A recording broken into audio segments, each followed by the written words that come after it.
The RL Seale 10-year-old rum from Barbados. My bottle's getting a little bit empty. Actually, it's nearly time to replace. But do I replace it? Or do I stick to the Plantation XO? Welcome back, rum fans. Now, if ever I did a video that's going to divide the community, it's going to be this one.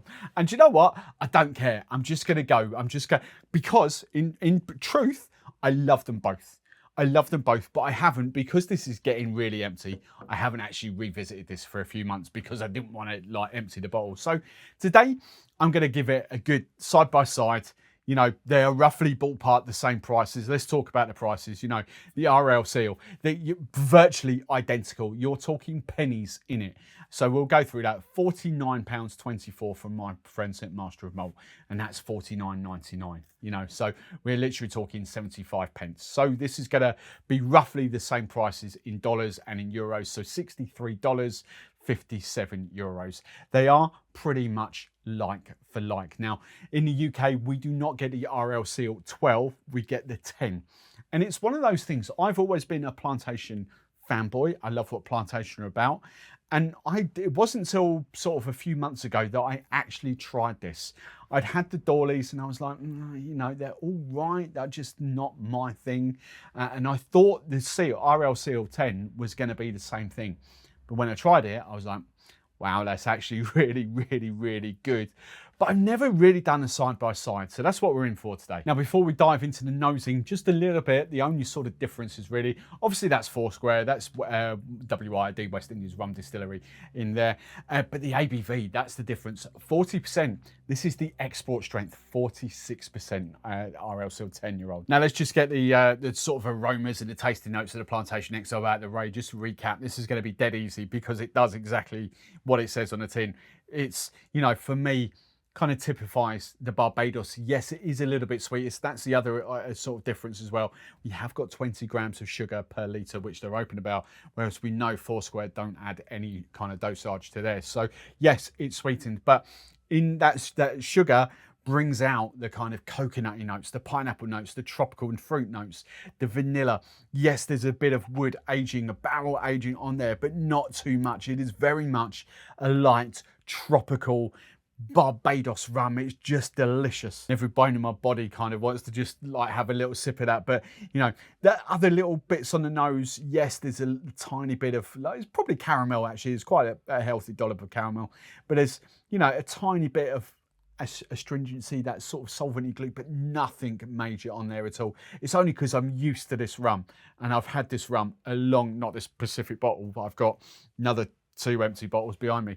Did I just say specific rum? You know, in tasting, it's quite a punchy 40%. I'm doing this in the same filming session. So all the videos this week are in the same filming session. Even at 40%, for me, this punches a lot more than what the 2 Bacardis do that were both 40% ABV as well. But for this, I get the banana as it lengthens out, but you get the sort of pineapple and coconut up top. You get the caramel, you get the toffee, the vanilla up front as well. Not too much sort of wood burn, not too much prickle of spice in there. It is very juicy, very fruity, with a nice kind of balance of sort of barrel aging. Yes, there's a bit of sweetness in there, but I still don't think it's that sweet. I'll be honest, thinking back to last week's rums, I think the Arcane that I had from Mauritius punches, actually now that I've tasted it, punches quite a little bit sweeter than what this does. This is very deceptive. You've got it in your head because you know how much dosage they add to this. And you've got it in your head when you don't have it for a couple of weeks. Oh, it's sweet. It's not. Yes, it's going to be sweeter than that, but it's just a very well finished rum. That's all it is. Let's just round off the top notes. For me, banana is the top note, closely followed by vanilla, closely followed by actually a little bit of honey in there now, but definitely coconut, definitely banana, definitely a little bit of pineapple, that tropical fruit in there. There's caramel, there's a bit of wood underneath, like cinnamon maybe, sort of spice underneath, but it is those juicy fruits at the top note for me, closely followed by vanilla. It does punch out more in the fruity element than it does in the sort of wood and roasted element if you're looking at a spidergram. but it's just delicious. It's non offensive and it's delicious. Now, the thing that surprised me when I first had this was because I was used to the Dawley's rums. And they, for me, have a very different aroma and a very different palate to what this does. This completely took me by surprise because there is that juicy fruit on here. I get obviously a healthier dose of alcohol. There's a little bit of sort of astringent, solventy glue on there. And actually, I'm going to take that back. I'm not calling sort of that glue. I'm actually going varnish. I kind of get that varnish note. That's the note I kind of get off this.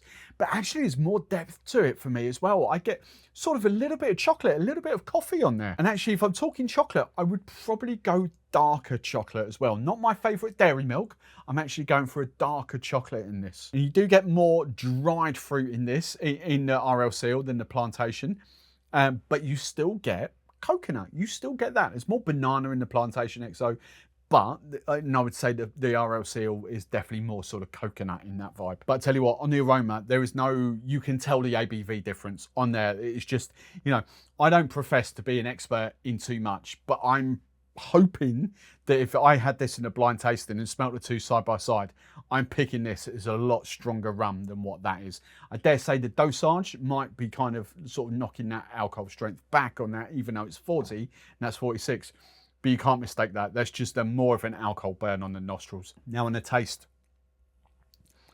it is wood up front, which would ordinarily put me off. It's what puts me off about the Dawley's rums. For me, that big note is barrel aging. And I'm like, I just want to taste rum. I don't want to taste wood. And that's why I've kind of sort of stepped away from those Dawley's rums. But this, you get that barrel aging up front and it's very deceptive because all of a sudden, right behind it is that sort of coconut and fruit vibes. You know, there's no mistaking, it is wood up top, but coconut is literally sort of chasing hard on its heels. And just playing a bit with the saliva in there, vanilla, lovely vanilla, lovely soft vanilla. Chocolate in there, chocolate balances out that sort of coconut vibe and goes sort of hand in hand. Yes, it is more complex. There is more to it than what that is. And that is primarily, there's two things at play here. As I've said, you know, a few times in this video, there's two things at play here. Ignoring the different distilleries, higher ABV and dosage. That's what the difference brings in this. The dosage brings out the more tropical fruits. The higher ABV brings out the more sort of rounded sort of vibes, the roasted, the barrel aging vibes of this. But for me personally, the RL Seale 10 is, and this is personal opinion, but is light years for me ahead of the Dawley's 12 and the Dawley's 14. For me, there is absolutely no comparison between the Dawley's 12 and that now. I would go that all day long. And the Dawley's 14, I just kind of want to donate it to a charitable cause because I don't really think I'm ever going to drink it. It'll be sit behind the bar, you know, it'll be absolutely fine. And it'll be great to bring out on tastings and revisit from time to time. But it's not a rum that I'm actually going to sip neat. Whereas the RL Seale 10 does something very unique for me. It is session rum territory. But with that extra oomph, with that extra layer of satisfaction. You know, I kind of class rums in two camps, like primarily in here. I go for session rum that I'm going to have 2, 3, 4 of and think nothing of it, and one as a nightcap. You know, and that one as a nightcap is traditionally a lot more robust, a lot more to it. And I'd have one because I probably couldn't handle any more of it. It's just like got me too much. Whereas this is a little bit more than a session rum because of the higher ABV. It definitely does punch up at that 46% ABV. But because of the fruitiness to it, it's kind of like a session rum to me. Just a lot more kind of body in that. You know, I could have 2 or 3 of those easily and not think anything more of it. But it gives me, you know, it gives me more enjoyable kind of, I don't know how else to kind of explain it. It's just like a, wow, this is really nice rum. So how do I sum this up then and answer these 3 power questions? Is it value for money? Have I got anything behind the bar like it already? And would I restock it?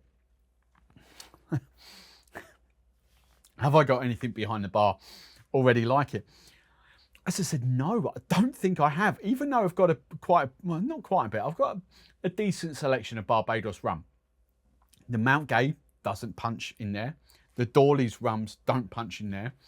And I'll be honest, the Plantation rums don't punch in there. But the Plantation rums, the 5-year-old and the XO, give me a very different thing. You know, they are mixing rums, they are cocktail rums, they are, I'm never, even though that's a lovely, the RL Seale 10 is a lovely, lovely rum, there's just something about the Plantation XO that I just automatically grab, because I love that sort of fruitiness to it. And if we're getting down to the bottles, you know, both the bottles, you know, I do know there's some people in the audience now that purely buy rum on bottles, and both of those bottles are flipping stunning. You know, they are great if you're looking at that sort of thing.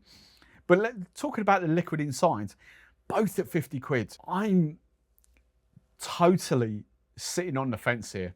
As Team Plantation that I am, I'm totally sitting on the fence with this one, because